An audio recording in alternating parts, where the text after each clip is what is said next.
Kryetari i lëvizjes së vetëvendosjes në Skënderaj, Hysni Mehani, ka thënë se është sulmuar fizikisht nga kryetari i kësaj komune Sami Lushtaku të enjtën më 14 maj 2026. Këtë deklarat në emër të Mehanit e ka postuar në Facebook Bahri Zabeli, antari i LVV-s në Skënderaj. Jemi në spital, jemi sulmuar nga Sami Lushtaku, unë dhe Hysni Mehani. Kemi qenë në kafe, kanë ardhur në kanë sulmuar Samiu direkt. Policia ka qenë, deklarat nuk kemi dhanë sepse jemi në spital, ka thënë Zabeli për Telegrafin. Kryetari i komunës së Skënderajt, Sami Lushtaku, ka reaguar pas incidentit të raportuar sot në Skënderaj.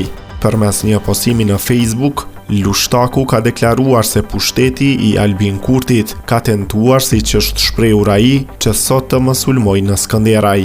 Pushteti i Albin Kurtit përmes mekanizmave të tij tentoi që sot të më sulmojë në Skënderaj, ka shkruar Lushtaku. Ai ka thënë se ka një jetë në shërbim të vendit, ndërsa ka përmendur edhe etiketimin ndaj tij me shprehjen Sami Serbia, duke pretenduar se qytetarët nuk e tolerojnë më një gjuhë të tillë. E kam një jetë në shërbim të vendit, kurse etiketat si Sami Serbia, qytetarët nuk i tolerojnë më, prandaj edhe reaguan, ka shkruar ai.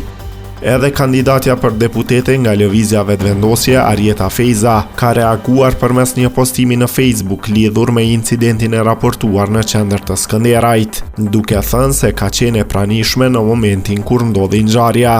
Sot teksa po pinim kafe në qendër të Skënderajt, isha e pranishme kur ndodhi një sulmi pa pranueshëm fizik nga Sami Lushtaku ndaj Hysni Mehanit, ndërsa aktivistin Bahri Zabeli e sulmoi grupi i tij, ka shkruar Fejza.